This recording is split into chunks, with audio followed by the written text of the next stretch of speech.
Hey guys, Sam here, and in today's video we're going to be talking about how to light like Roger Deakins in his Oscar-winning work on Blade Runner 2049.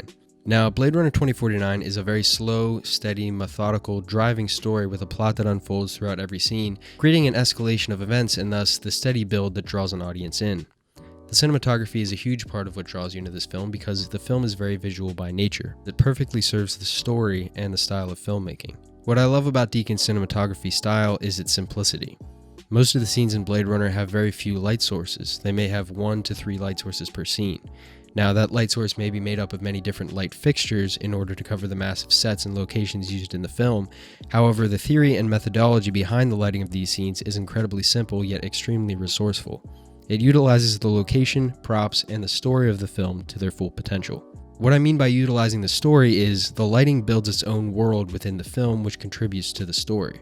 Deakins uses things like water caustics, moving lights, and bold yet subdued tones to tell the story through motion, color, and harshness or softness of light. In this video, I'm going to be breaking down one of my favorite scenes from the film, the scene that takes place in the abandoned basement. I chose this scene because it utilizes many of the unique lighting techniques I've just explained, which can be seen throughout Blade Runner 2049, yet it does so on a scale small enough for me to replicate with my limited resources. So the way Deakins lit this scene was by using a single 20K tungsten Fresnel light shot through the windows along the back wall of the scene, with an Arri T12 Fresnel on a dolly track shot at an angle through the window in the right side of the frame. This light can be seen moving in the early part of the scene. Fresnels were used for these light sources because they made the beams of light harder and sharper, which creates the shapes that you can see on the walls in the shots. The floor was covered in water, which creates the caustics seen on the ceiling, some of the walls, and the actors' faces throughout the scene. These caustics were supplemented by bouncing a small hard light source off of the water and onto the wall in the background of the shot. Now, when I say caustics, I'm referring to the light patterns that can be seen on the ceilings and the walls of the scene, which are created by light bouncing off of the water and reflecting the ripple pattern onto various surfaces in the scene. The only other lights used in this scene were a few small sources bounced off of unbleached muslin or bounce boards to bring up the level in the actors' faces for close-ups. In my lighting of this shot, I chose to use my Aperture 300D as the moving light on the back wall. Now, instead of using a Fresnel, I use the open face LED chip because it gives a harder light source than a Fresnel in this particular light. The hardness of light all depends on your light source, but generally the smaller your source is relative to your subject, the harder the light source will be, thus making the shadows sharper, which is what we want in this situation. I put the 300D on a Dana dolly, which I then mounted on 2 low-boy combo stands and shot through the doorway window at frame left of my scene. This allowed me to get the nice smooth movement of the light you see on the back wall. The dolly track was positioned at a 90-degree angle to the back wall so the light would move from frame right to frame left as I moved the dolly from left to right. Next, I added in my caustic pattern onto the back wall by bouncing some light from a lamp into a clear bucket of water.